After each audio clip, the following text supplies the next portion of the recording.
Good day. God bless you. Welcome back, guys. My name is Zach Attack, and this is episode 97 in the Healthy, Wealthy, Happy series.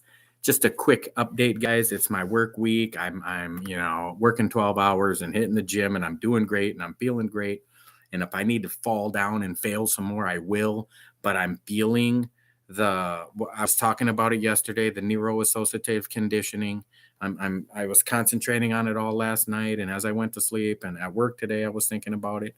So I'm really feeling good about it. I used it. I used the NAC, the Neuro Associative Conditioning, to quit drinking alcohol 6 years ago, 7 years ago now. And so I still drank after that, but I'm saying a heavy drinker I have never been that again. I've had 2 drinks this year, 1 beer and 1 shot of whiskey. And that was enough so far. Giving me a little headache just to think about it. So it's funny too, because I was looking up 48-hour fast, because today is a 48-hour fast on YouTube. And it's like there's a million videos out there about just how to fast for 48 hours and what to expect and how you're going to feel and how to prepare yourself. And it's like I'm fasting for 96 hours every other 8 days, 4 days on, 4 days for like months. And it's nothing. It's so you got to work your way up to it. So, if you can't even fast for 24 hours and you're having a hard time even skipping, fast, even did a 12-hour fast, a 16-hour fast, you work your way up. I did all those, and then I worked my way up to, 72-hour fast, and then a 7-day and a 10-day and a 14-day. And I did as long as a 24 days. So I'm actually feeling great today. So this 3 days in a row now, it's Sunday today. Friday, I did a great, shoulders workout. I ran the 5K. Was that 23? Yeah. Friday, I ran the 5K in 2 minutes, exactly 2 minutes faster than the previous one from like a week before. And then I did a great shoulder workout. And then yesterday I had the great chest and tricep workout. And I jogged. I did the sprints. So I did the 5K, and then I did sprints. Today I just walked on the treadmill, just a little warm up. Doesn't even count as cardio. I just walked for like 5 or 10 minutes to get my blood flowing.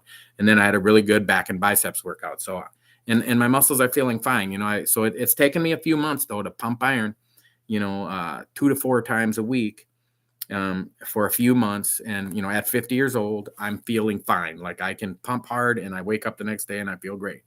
And I can run hard. And I will admit my legs are a little more sore in the morning than like my upper body and stuff. But, at 240 pounds, whatever I am, running 5Ks, a couple, here and there, so my legs are feeling it. So I got another great workout today. I'm feeling great. I'm 48 hours into the fast. I had a very little lightheadedness today, but then I realized I wasn't drinking enough water, and I drank a bunch of water, and I feel fine. So this is just a quick video, guys. I only have, a couple notes. I didn't dig out everything. I just wanted to be quick because I just want to relax and listen to some Audible books after this. And I'm probably going to listen to a little more Genesis, maybe for like 20 minutes, and then listen to some Audible books and kind of transition in because I'm almost done with Genesis. So the NAC, read about it, look it up. Tony Robbins, it's one of his books. He talks about it, but it's well known, and he didn't make it up or anything. He just kind of fine-tuned it and refined it, and that's what I'm trying to do in my life. So when I'm fasting, a lot of times, the first couple of days, I usually doesn't bother me to even think about eating. But by tomorrow, I'm going to start thinking about eating a lot. And I'm trying to fast 8 days this time and not 4 days. So not trying. I am going to fast for 8 days this time. And I'm going to weigh in at the end of the 8th day when I get, I'll be off of work that day, I believe. Although I've worked a lot of extra days lately, so who knows. And I'm not going to be 218, but it's fine. I'm going to record my weight. We'll see how far away from 218 I am. And I'm going to just push hard to get to 218 as soon as I can after that. And so I am thinking about eating again. But not that I want to eat. I'm thinking about being excited about eating a healthy meal. And I'm using that term healthy in a way so that I don't say small, because I don't want to make my psyche, my subconscious, anything in my programming to think that I'm eating not enough. It's just I've overeaten for so long. I didn't overeat as a child and in early teens. I didn't. It was somewhere in my drug using years where, you're just on drugs and you eat and you drink and you eat, and it just got to be out of control. And then even after I quit doing drugs, which I quit doing a long time ago, quit drinking, which I did for the most part 6 years ago, the overeating just stuck, and it was kind of like the drug. And I got a new doctor that I've been listening to on YouTube. He's got some amazing videos. I don't want to bring him up yet because I want to watch some more of his videos, but he has some super detailed fasting videos, what happens to your body 12 hours in, 24 hours in, 48 hours in, 72 hours in, and in just explicit detail. And I've read many, many books about fasting and watched and listened to audible books about fasting, watched YouTube videos about fasting. And this guy's just been the most detail oriented of every little cellular process that's happening in your body. For example, like I didn't know stem cells are generated from inside your bones and your bone marrow, and your cells signal what they need. And so it's just an example of how detailed he was in his explanation of how healthy fasting is, because I get the haters and I get that that's not good for you. And somebody commented on one of my videos that I posted on Facebook, because I post a lot of these on social media, Instagram, Facebook, and TikTok and stuff, to try to just generate more traffic. And somebody made some comment, "Oh, you're fasting again. Do you ever eat?" And I was like, "Did you watch the video?" So I was talking about eating for the last week. And of course, they didn't watch the video. So, it was not surprising at all. So I just deleted them, blocked them. I don't want their negative comments on my feed anymore. And it's okay. They're a great person. We can be friends. It's just not everybody isn't the same, um, phase in life. It's a much older woman. Well, I'm 50, can't be that much older, right? But an older woman, wonderful person, I have no doubt. But I just didn't want to hear it anymore. And it made me look up some more fasting benefits videos. And I know this one was just amazing, just totally up my alley, as far as, when you know all the details, when you like, you just say, well, I'm fasting to lose weight, but I want to eat so bad. You're not going to make it. You're not going to make it one day. You're not going to make it 12 hours.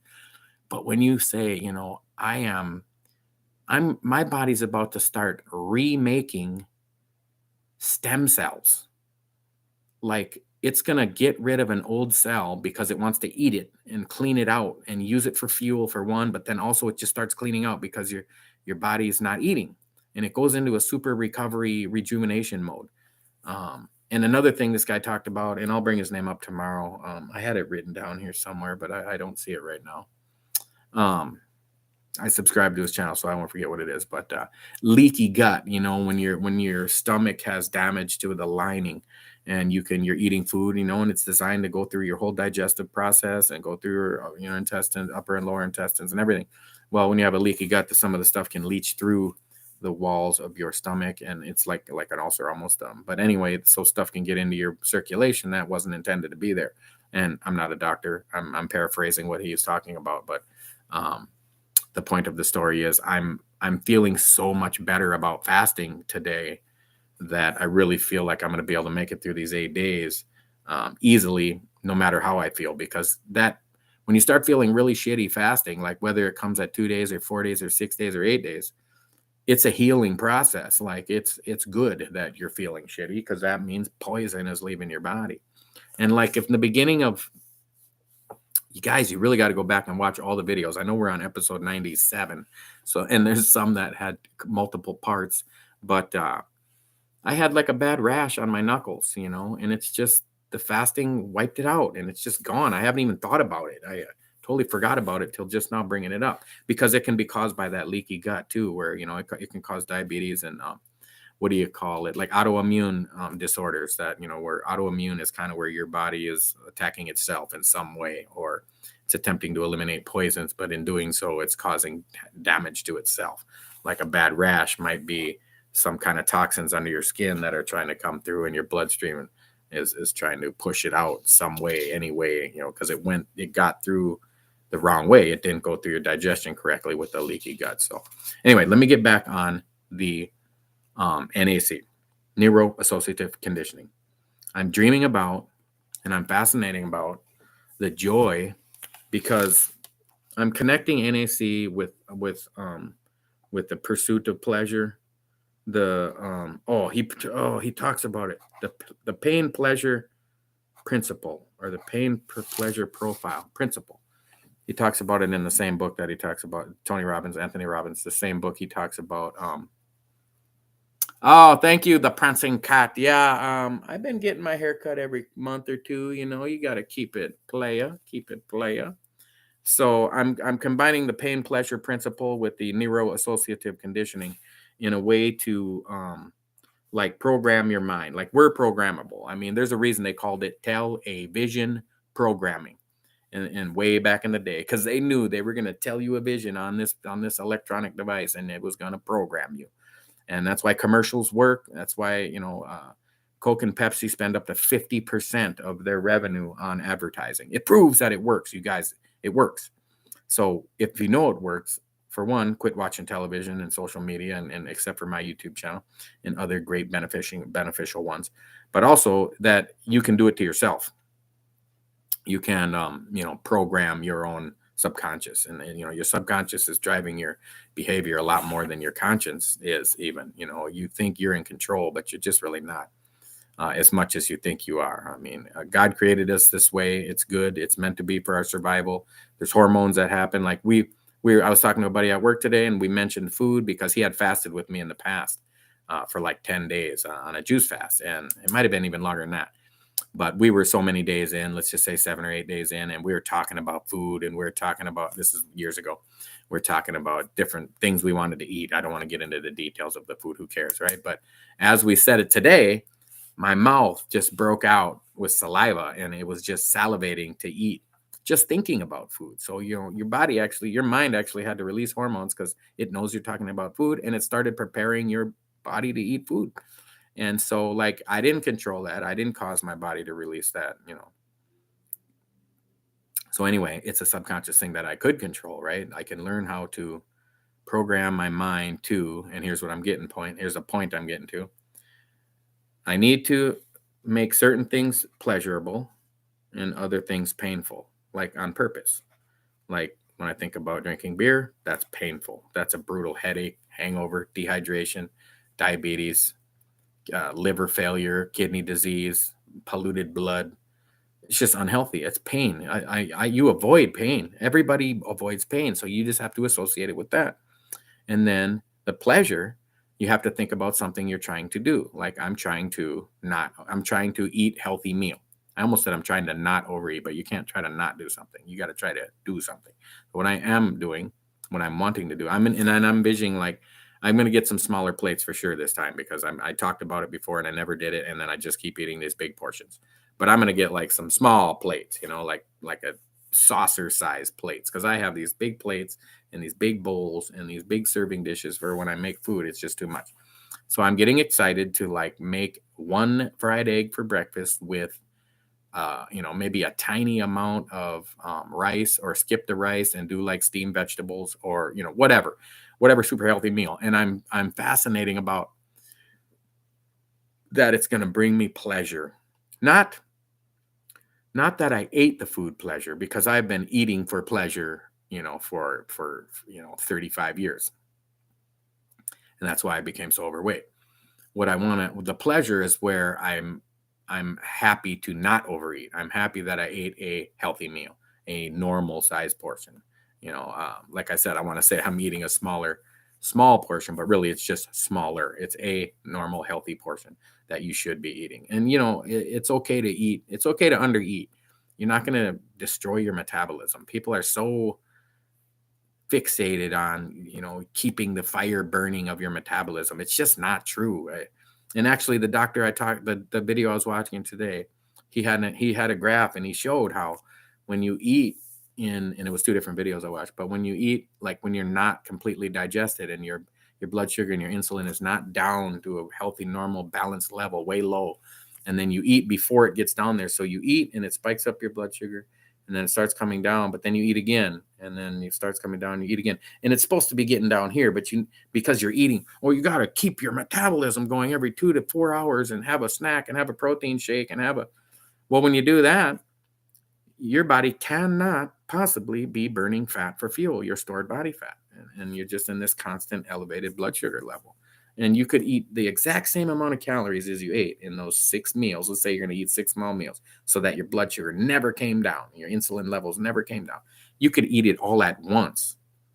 Would have the same thermogenic effect on your metabolism as it, because if you eat 400 calories 5 times, that's 2,000 calories. If you eat 2,000 calories at once. So your body has to fire up enough thermogenic energy to consume the 2,000, either spread out or all at once. The difference between doing it all at once is then you can fast for 23 hours and be in this super low blood sugar and insulin level. And then when you do eat, And you probably wouldn't even need to eat the whole 2,000 calories. You can maybe cut it down to 1,800 or 1,600 or whatever your goal weight is or how big you are now. But then instead of your blood sugar's up here and you eat and you eat and you eat, then it's way down here and you eat and it stays even lower than the base before. And there's a great video I was talking about where the guy ate the $50-$60 worth of McDonald's every day for a month. And it's really worth it to go watch it, not because it's all that motivating or anything, but scientifically speaking, because it does show him weigh in. He goes to the doctor in the beginning and he gets his initial weight and all of his numbers and his blood pressure and his cholesterol and his kidney function and all this stuff. I don't remember, but at the end of it, it was all the numbers were better. And he ate terrible for a month.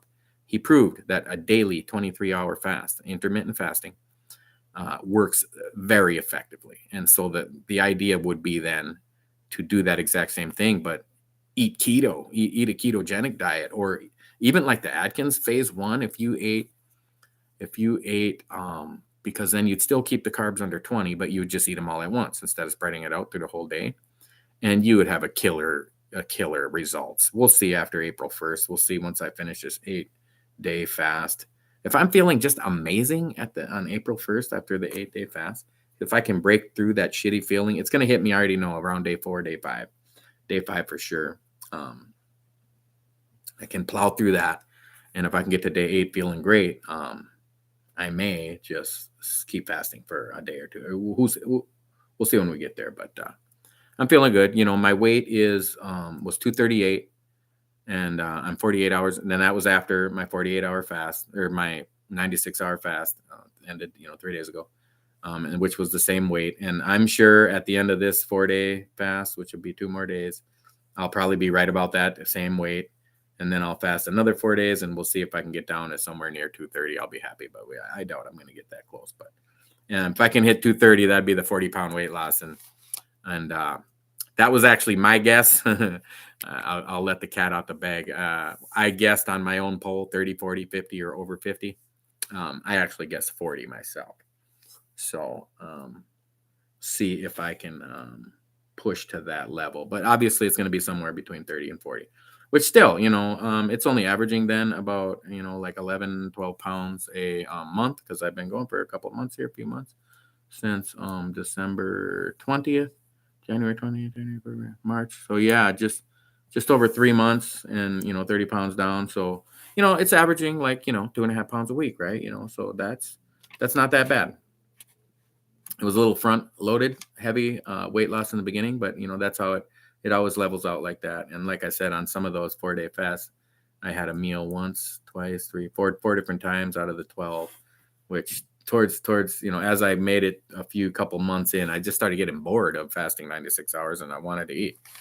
Where now I'm learning that boredom doesn't mean eat. The food isn't a drug to entertain you when you're bored. And that's what I've used it for. And I'm figuring that out. The pain pleasure principle is coming together with the neuroassociative conditioning, and I'm feeling great about it. And I really think that I can have some better results in April. And then I'm going to be in the Philippines for 2 weeks, the middle of April all the way till May. And I'm sure I'll eat great then, because I'll be with a thin, healthy, beautiful woman and spending quality time together. And, I won't have a jar of peanut butter next to my bed, and I won't have junk food. Well, I don't have junk food here anyway. I have that peanut butter is the worst thing I have to eat here. All right, guys, that's about it. The gym's going great. The running's going great. The fasting's going great. Everything is working. Multiple people now, just in the last couple days, have brought up, like, oh, it looked like you're losing weight. And I know shaving my goatee off, it kind of trimmed up my face a little, so people think I'm looking thinner like that. And even trimming down my hair. I love getting the high and tight military style, 82nd Airborne, baby. So all right, guys, let's jump on board with Jesus, because he loves you. You guys, I love you. I want you to succeed. I want you to come along with me in this journey and just give it a try. Let's do our best to do our best. Let's be the best we can be. all my kids, I never asked them to be anything less than their 100% potential. If they're a C student, then I expect them to get their C's and do their work. If they're an A student and they get a B, and I don't, then it's like, hey, you're an A student. What's up with this B? And that's what I'm asking out of you guys and out of myself. It's like, give me 100%.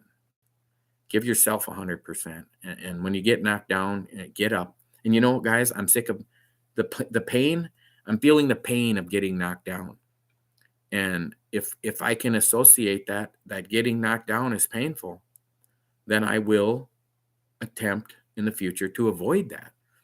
And that's part of failing, is learning and fighting and struggling. So like when I wanted to fast, the last 96 hours, I said I'm going to continue fasting. But as soon as the 96 hours hit, I wanted to eat, and I did.